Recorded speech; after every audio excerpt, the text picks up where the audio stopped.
tell you about what we have planned. The 27th, Limberlost. It's about the life and the work of Jean Stratton Porter. You all know her, don't you? Jean Stratton Porter. Yay. You don't know her. She was the best-selling American author in her day. She sold over 50 million copies of her books in her day. She sold poetry in her day. She was born in the middle of the Civil War, 1863. She sold more books than Mark Twain in her lifetime. And you don't know her? She was born in Wabash County in Indiana. And she was the 12th child of a 12-children family. Wow. She didn't get much attention. But one of her brothers said, I will take you to my favorite place. And he took her to the Limberlost. The Limberlost was the swamp. It was the place parents said, don't you go there. Don't you go to that dirty old swamp. Someone will kill you in there. But she went anyway. She was self-taught as an author, as a naturalist, one of the first environmentalists in all of Indiana. She lived across the street from the entrance to 25,000 acres of wetlands. And she tried to keep the wetlands.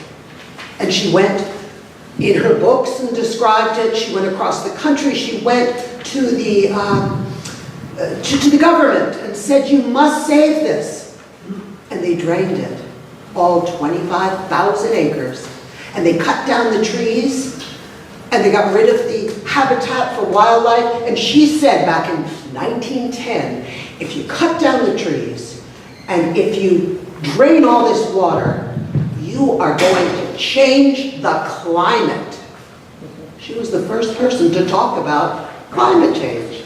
She said the clouds themselves will stop pouring down because there won't be any water going upwards. She was right. 20 years later, Dust Bowl. All across the Midwest, down into Oklahoma and Texas. And those people moved to California. And so did she.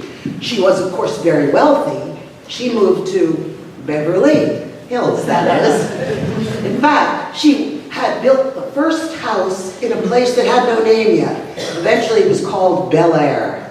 That was her house, the #1 house. 22-room mansion. And she was about to move in when she went with her chauffeur for a car ride, and either the streetcar hit her car or her car hit the streetcar.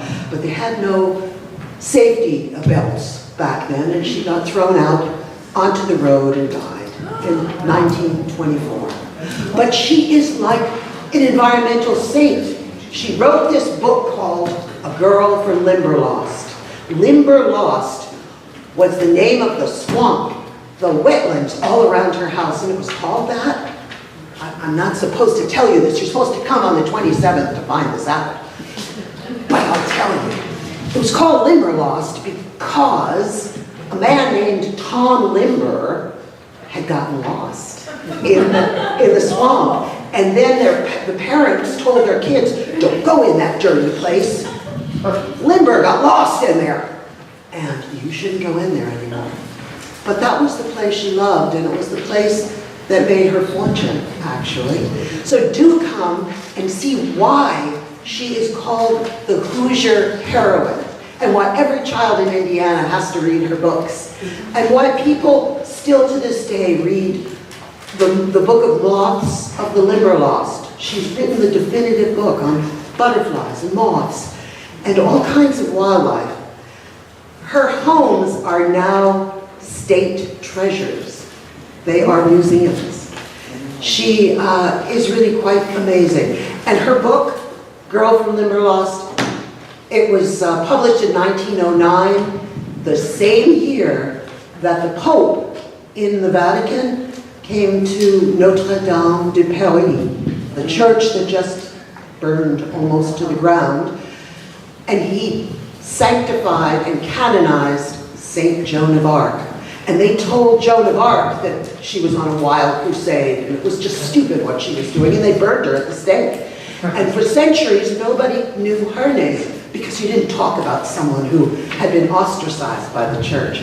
But eventually, she became well-known and a saint.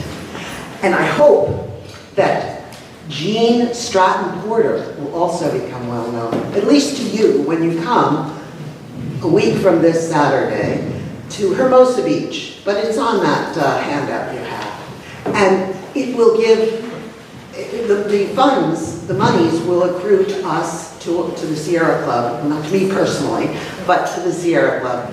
And we hope to see you there. Thank you. Thanks. Yeah, it's a fundraiser. What a pitch.